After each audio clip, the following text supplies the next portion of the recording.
Pernikahan yang tidak terpikirkan. Episode 63. Terpaksa ditunda. Maka dia akan kubuat seperti ini, siapapun yang menghalangi jalanku akan kukirim dia ke dunia sana walaupun darah dagingku sendiri. Markus melirik ke arah Lutfi. Ayolah Dat, lepaskan dia. Lutfi menatap Markus dengan memberi kode. Markus kemudian melepas Jenny. Kini kamera berfokus ke lantai. Terdengar suara Jenny yang terbatuk-batuk berusaha mengambil udara sebanyak-banyak mungkin. Video itu berhenti sampai di sana. Van Rius, Herdi dan Yuda hanya terdiam menanti perintah selanjutnya dari Bima yang menatap rekan-rekannya kembali. Mereka mulai menyusun rencana untuk menghadapi Markus. Markus mencari informasi keberadaan Rido, hanya dalam hitungan menit dia bisa mengetahui keberadaannya. Dia pun menyuruh supir untuk melajukan mobil miliknya menuju hotel di mana Rido sedang membicarakan bisnis dengan rekan kerjanya. Mobil Markus memasuki pelataran hotel, dia duduk dengan tenang di restoran lalu menyuruh anak buahnya untuk menemui Rido yang baru saja menyelesaikan pertemuannya. Markus tersenyum smirk menatap Rido yang berdiri di luar restoran. Rido menatap sejenak ke arah Markus lalu melangkahkan kakinya menuju ruang kerjanya. Markus menatap tajam anak buahnya yang datang hanya sendiri. "Kenapa kau datang sendiri?" Markus membuat anak buahnya ketakutan. Tuan. Tuan Rido mengatakan jika ingin menemuinya Anda bisa datang ke kantornya. Dia sudah menyuruh asistennya untuk mengantarkan Anda ke ruangannya, jelas anak buah Markus dengan takut-takut. Sebuah senyuman jahat muncul di wajah Markus. Dia memang keturunanku, begitu angkuh dan sombong. Walau bagaimanapun dia adalah pion untuk memuluskan jalankan mengambil kembali milikku. Markus berdiri dari kursinya lalu menemui Rido di kantornya. Mata Rido menatap tajam Markus yang juga balas menatap Rido. "Apa tujuanmu datang kemari? Di mana Oma?"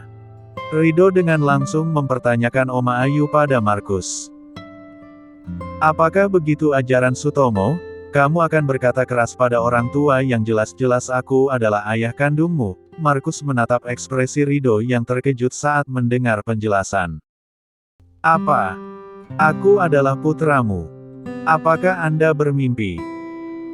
Aku adalah putra tertua dari keluarga Arsenal, aku adalah putra Sutomo Arsenal." Rido menegaskan identitasnya pada Markus yang dibalas dengan tersenyum smirk.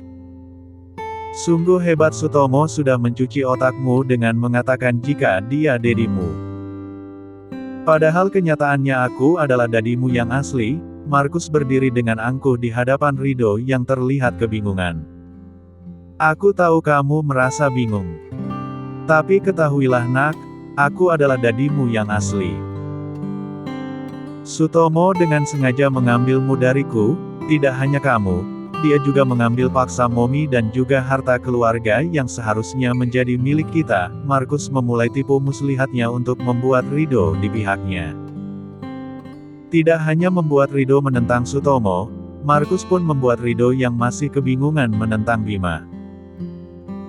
Dengan wajah yang dibuat sedih, dia memancing kemarahan dan rasa benci Rido kepada keluarga Arsenal. Markus juga memberitahu Rido jika dia bukanlah menahan Oma Ayu, tetapi menyelamatkannya dari Sutomo yang ingin membunuhnya. Markus dengan begitu lihai membujuk Rido untuk berada di pihaknya. Markus membuat perjanjian dengan Rido jika dia mau membantu Markus untuk mengambil tampuk kekuasaan Arebeon dan seluruh kekayaan Arsenal. Dia akan membantu meyakinkan Oma Ayu untuk mau bertemu dengan keluarganya. "Aku akan membantumu, tolong jaga Oma dengan baik." Rido memberi keputusan yang membuat Markus tersenyum senang. Dia selangkah lagi akan berhasil dengan rencananya. "Kamu sudah memutuskan yang terbaik. Aku akan menjaga Omamu dengan baik." Markus lalu akan melangkah pergi meninggalkan ruangan Rido. Kenapa selama ini Anda tidak pernah mencariku?" Rido menunggu jawaban Markus. Selama ini aku dipenjarakan oleh Sutomo yang telah merampas kekasihku, padahal kami saling mencintai namun Sutomo merebut segalanya dariku. Markus melangkah pergi meninggalkan ruangan Rido yang masih terlihat bingung dengan situasi yang berbeda dengan cerita Sutomo dan Siska. Apakah karena aku bukan anak Dedi jadi membuat Bima menjadi CEO di Arebeon dan hanya menjadikanku bawahan dari adikku? Jadi selama ini aku sudah dibodohi oleh Dedi dan juga adikku. Rido sangat geram, tangannya mengepal kuat teringat dengan semua apa yang disampaikan Markus. Rido melangkah pergi meninggalkan hotel menuju mansion Arsenal. Dia ingin mendapat jawaban atas pertanyaan yang berputar-putar di benaknya dan jawaban itu hanya bisa dijawab oleh keluarganya. Lutfi menatap pemandangan malam hari di balik kaca apartemen. Tangannya memegang gelas wine dan sesekali meneguk cairan merah di dalamnya. Dia menatap tempat tidurnya di mana Vivi tampak tertidur tanpa menggunakan sehelai benang pun. Hanya selimut yang menutupinya, masih terlihat jejak sisa-sisa dari yang baru saja selesai beberapa menit yang lalu. Lutfi menggenggam erat gelas wine yang dipegangnya. Dia terlihat sangat kesal mengingat pembicaraan Markus dan Oma Ayu mengenai anak Markus selain dirinya. Sialan, untung gue udah memindahkan sebagian saham dan kepemilikan perusahaan ke tangan gue melalui Vivi. Lutfi menatap wajah Vivi yang tidur lelap. Untung saja Vivi mau menolong gue dengan dirinya mengurus perusahaan milik Dedi untuk menjadi milik gue, begitupun mafia bawah tanah yang akan segera jadi milik gue. Secepatnya gue bakalan nyingkirin anak itu dari jalan gue untuk menguasai semuanya, gumam Lutfi sambil menatap pemandangan kota dari balik jendela apartemen. Terdengar ringtone bunyi ponsel milik Vivi yang membuatnya terjaga. Dengan malas dia mengangkat telepon yang di layar ponselnya tertulis nama anak buahnya. "Bos kita udah dapat orangnya," lapor anak buah Vivi. Senyuman indah langsung terkembang di bibir Vivi. Dia lalu bangkit dari rebahannya dan mematikan sambungan telepon dari anak buahnya. Tangan Vivi mulai meraih baju miliknya yang berserakan dan memakainya. Lutfi menatap Vivi yang tanpa malu-malu memakai bajunya di depannya. "Sayang, kamu akan kemana?" Lutfi mendekap Vivi dari belakang. Dia telah selesai berpakaian. Dia mengecupi tengkuk leher Vivi yang sibuk memakai anting miliknya. "Maaf sayang, ada pekerjaan yang tidak bisa aku tunda, aku harus segera ke sana." Vivi berbalik menatap Lutfi dan langsung memberikan kecupan di pipi Lutfi. "Kapan aku akan duduk di perusahaan yang sudah kita kuasai?" tanya Lutfi mendekap pinggang ramping Vivi. "Sabar sayang, setelah kita menyingkirkan batu besar penghalang kita, kamu akan segera duduk di perusahaan yang sudah kita kuasai." Vivi merayu dengan manja pada Lutfi. "Baiklah." Lutfi kembali mengecup bibir Vivi dengan ganas. Lalu dia melepaskan dekapannya. Vivi segera mengambil tas miliknya berjalan keluar apartemen Lutfi. Vivi melangkah dengan elegan dengan senyuman smirk terhias di bibirnya. "Dasar pria bego, kamu mengira jika harta Markus sudah berada di tanganmu. Padahal seluruh saham milik Markus sudah menjadi milikku. Sekarang, kartu as Markus ada di tanganku. Dengan kembali menyerahkan kartu as itu pada Bima Arsenal tentunya aku akan semakin memiliki kesempatan." Vivi menjalankan mobil miliknya menuju kediamannya dan menyuruh anak buahnya untuk mengantarkan orang yang mereka dapatkan ke tempat Vivi. Beberapa jam sebelum pertemuan Bima dengan Markus. Pagi yang cerah itu Bima sedang memakai kemeja kerjanya di walk-in closet. Nur datang menghampiri suaminya dengan membawa minuman hangat untuknya. "Sayang, ini tehnya." Nur memberikan cangkir teh pada Bima yang akan memakai dasinya. "Taruh saja dulu di sana sayang." Bima menatap serius ponselnya di mana dia mendapat pesan dari Vivi. Nur tersenyum manis lalu menghampiri Bima yang masih menatap ponselnya. Tangannya lalu meraih dasi yang sama sekali belum terikat. Dengan sedikit menarik dasi itu Nur menarik perhatian Bima. Mata elang Bima menatap tajam Nur saat dengan manja menarik perhatiannya. Senyuman manis yang mempesona iman Bima membuatnya tidak bisa marah padanya. Bima lalu meletakkan ponselnya di atas tumpukan baju yang terlipat rapi, melingkarkan tangannya di pinggang milik istrinya yang sedang mengikat dasi miliknya. Sepertinya CEO dinginku ini lebih menyukai ponsel daripada istrinya, Nur hampir menyelesaikan mengikat dasi milik Bima. Hidung mancung milik Bima mulai mengendus-endus di sekitar Nur yang menatapnya heran. Kenapa? Sepertinya aku mengecup bau kecemburuan seseorang di sini. Bima sedikit mencubit lembut pipi Nur tanpa melepaskan dekapannya.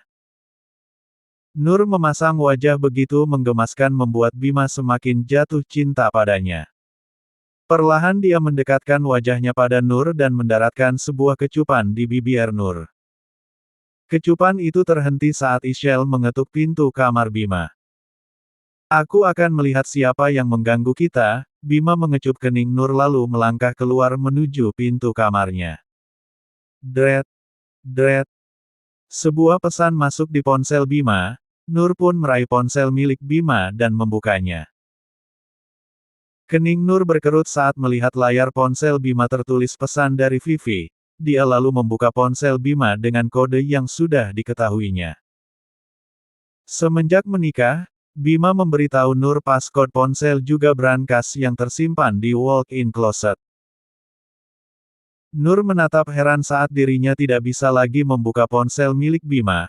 Berkali-kali dia mencoba memasukkan passcode yang sama namun sama sekali tidak bisa membuka ponsel suaminya. Bima mengganti passcode. Nur menatap ponsel Bima lama hingga dia tidak menyadari jika Bima kembali ke walk-in closet untuk mengambil ponselnya yang tertinggal. Kedua tangannya langsung melingkar di pinggang Nur mendekapnya dari belakang.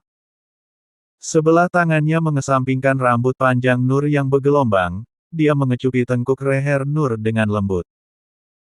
Nur memejamkan matanya saat Bima memperlakukannya dengan lembut. Sayang. Apa kamu mengganti passcode ponselmu? Tanya Nur yang membalikkan tubuhnya menghadap Bima yang menatap dengan senyuman manja di wajahnya. Kemarin ponsel milikku sempat bermasalah, jadi aku harus mengganti passcode-nya. Maaf sayang aku lupa memberitahumu, Bima mulai mengecupi pipi, kening bahkan hidung Nur yang mancung. Wajah Nur terlihat kesal menatap Bima yang memperlakukannya dengan penuh kasih sayang. Kenapa? Tanya Bima menatap wajah istrinya lalu kembali mengecup pipi hingga leher jenjang putih Nur. Aku kesal kamu melakukan ini, kata Nur dengan wajah kesal yang menggemaskan menurut Bima. Dalam bayangannya Nur terlihat memiliki telinga kucing, menatapnya dengan mata bulat tampak begitu imut. Kenapa bisa kamu kesal karena aku hanya melakukan ini? Bima kembali mengecup lembut bibir Nur yang terus menggoda dirinya. Kamu semakin membuatku terjebak dan tidak bisa lepas darimu. Untuk berpisah sebentar saja aku sudah sangat merindukanmu. Nur tersenyum manis membuat Bima semakin mengeratkan dekapannya. Dia kembali mengecup lembut istrinya dengan sedikit aduhai, membuat sesuatu yang sedang bobo jadi terbangun. Bima, hari ini aku tidak ingin terlambat ke Pearl Stars. Kamu juga hari ini akan bertemu dengan klien penting kan? Nur mengingatkan Bima dengan pertemuan pentingnya dengan klien, tidak lupa dia memberi ponsel milik suaminya. Bima menatap istrinya dan tersenyum padanya. Baiklah, ayo kita ke bawah untuk sarapan. Bima menggandeng tangan Nur mengajaknya turun ke ruang makan. Semua keluarga telah berkumpul di meja makan, ada yang berbeda dengan sikap Ridho dari biasanya. Siska merasakan perbedaan dari putra pertamanya. Ridho sayang. Kamu baik-baik saja? Tanya Siska menatap Ridho. Ridho hanya diam tidak menggubris perkataan Siska, membuat semua yang hadir di sana termasuk Amanda istrinya sendiri heran. Sayang. Kamu baik-baik saja? Amanda memegang pundak suaminya. Ridho hanya mengangguk menatap istrinya dengan tersenyum seperti biasanya. Ridho, Apakah kamu ada masalah? Tanya Sutomo. Rido menatap Sutomo dengan tatapan dan sikap yang dingin. Kak, kamu baik-baik saja. Bima menatap Rido yang juga balas menatapnya tajam. Bisakah kalian tidak mengurusku? Sikap munafik kalian membuatku muak, Rido berkata sedikit keras di depan keluarganya. Untuk pertama Rido bersikap keras pada keluarga membuat mereka semua menatap ke arah Rido. Kak, apa maksud kakak kami munafik? Reni terlihat sangat terkejut dengan ucapan Rido. Kalian tidak perlu lagi memperlihatkan sikap palsu. Aku tahu jika kalian begitu jijik padaku yang bukan dahara daging Dedi, tapi anak haram dari orang yang memperkiosa Momi bukan. Sehingga Dedi lebih mempercayai Arebeon pada Bima yang jelas-jelas putra Dedi bukan. Tuduh Rido pada keluarganya. Amanda, Reni dan Nur terkejut mengetahui rahasia keluarga Arsenal. Mereka terdiam tidak berani ikut campur dengan masalah yang begitu sensitif bagi mereka. Rido. Untuk pertama kalinya Sutomo menunjukkan kemarahannya. Bima mengepal erat tangannya, dia terlihat begitu marah lalu melihat ke arah Siska. Setetes demi setetes air mata yang ditahannya kini tumpah, bayangan masa lalu dan sikap Rido membuatnya semakin terpuruk. Tidak pernah sekalipun kami membeda-bedakanmu dengan Bima ataupun Reni. Kamu adalah putra tertua di rumah ini. Selama ini Arebeon diurus Bima karena kami tidak ingin menghancurkan mimpimu yang ingin mengembangkan hotel milik opamu yang melebihi Arebeon. Sutomo terlihat geram dengan sikap Rido. Kak Rido, ada apa denganmu? Kenapa kamu bersikap seolah-olah kami adalah musuh? Bima menatap tajam Rido yang lalu berdiri dari tempat duduknya dan berjalan keluar mansion Arsenal. Dia menaiki mobilnya lalu melajukan mobil miliknya menuju ke kantor miliknya. Rido, Rido. Panggil Siska dengan mengiba-iba. Amanda tampak sedih dan tidak mengerti dengan suaminya, dia menatap Siska yang sedang ditenangkan Sutomo. Maafkan Rido Momi, aku beneran gak tahu apa yang terjadi padanya. Sejak pulang dari kantor kemarin sikap Rido berubah sangat dingin, Amanda merasa sangat bersalah dengan sikap suaminya. Nur menatap Bima yang tampak begitu marah dan kesal, dia lalu memegang tangan Bima untuk meredam amarahnya. Tersenyum manis untuk menenangkannya, Bima menghela nafas membalas menggenggam tangan istrinya. Nur mengode kepada Reni untuk menghibur Siska sedangkan dia menghampiri Amanda untuk menenangkannya. Kak Amanda. Jangan sedih, kasihan dedeknya jika mamanya sedih, ujar Nur sambil mengelus perut Amanda yang sudah memasuki bulan ke-5 kehamilannya. Amanda tersenyum kecut menatap Nur, dia tidak menyangka jika Rido akan bersikap begitu tidak baik pada keluarganya. Herdi memasuki ruang makan menemui Bima dan keluarga Arsenal yang lainnya. Tuan muda sudah saatnya, Herdi sedikit membungkuk memberi hormat pada keluarga Arsenal yang lainnya. Baiklah, tunggu aku di mobil, perintah Bima pada Herdi yang membungkukkan sedikit tubuhnya dengan hormat. Bima menghampiri Siska yang masih ditenangkan Reni dan Sutomo. Momi, tenang saja. Semuanya akan baik-baik saja, Bima akan mencoba bicara dengan Kak Rido, hibur Bima. Dia juga berpamitan dengan Siska dan Sutomo untuk berangkat ke Arebeon Corp. Nur mengantar Bima menuju pintu keluar mansion dengan membawakan jas kerja Bima. Sebelah tangan Bima menggandeng tangan Nur, sesekali ia membelai lembut tangan Bima menenangkannya dari rasa amarah. Maafkan aku sayang, tidak bisa mengantarmu ke Pearl Stars. Kamu tidak apa-apakan jika supir lain yang mengantarmu. Bima memeluk Nur dan membelai rambutnya dengan lembut. Aku tidak apa-apa sayang, aku sudah mengabari Mbak Cantika jika aku akan datang agak siang ke Pearl Stars. Sayang, kamu jangan mengambil hati dengan ucapan Kak Rido. Mungkin saja Kak Rido ada masalah dan merasa sangat tertekan saat ini, bicarakanlah dengan baik-baik bersama Kak Rido. Nur menatap dan membelai lembut wajah Bima. Baiklah sayang, aku akan berangkat sekarang.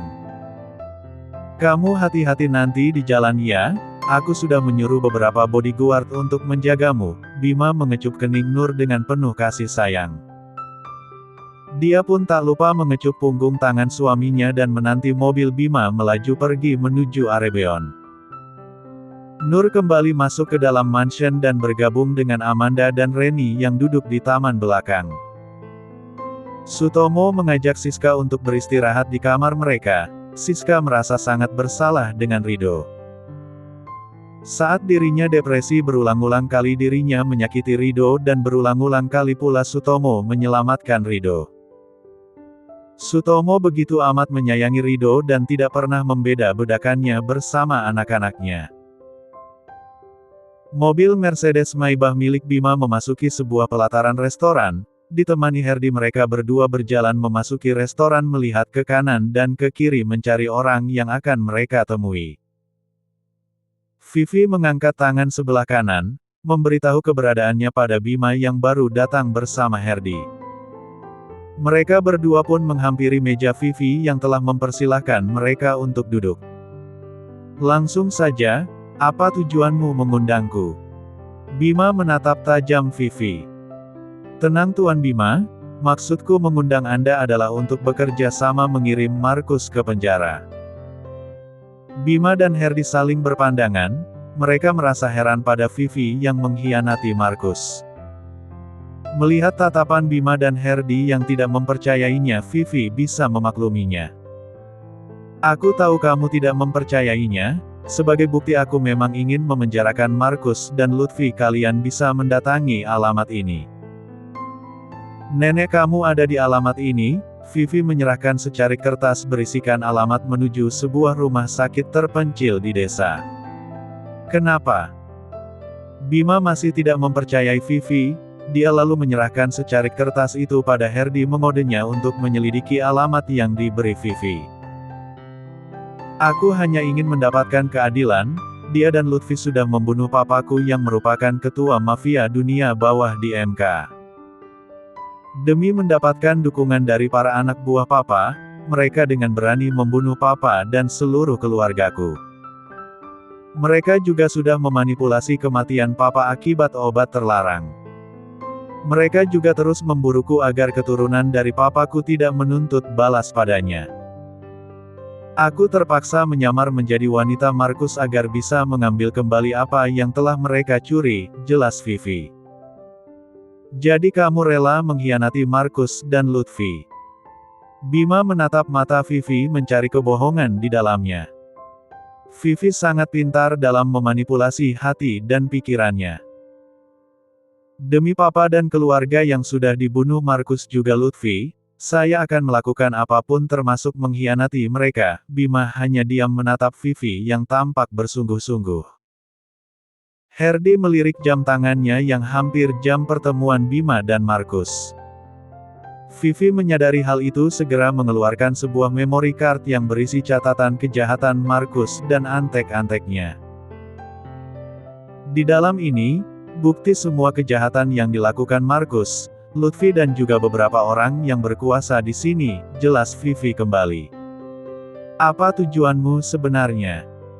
Bima menerima bukti itu dan menyerahkannya pada Herdi. Vivi tersenyum lalu menjelaskan tujuannya.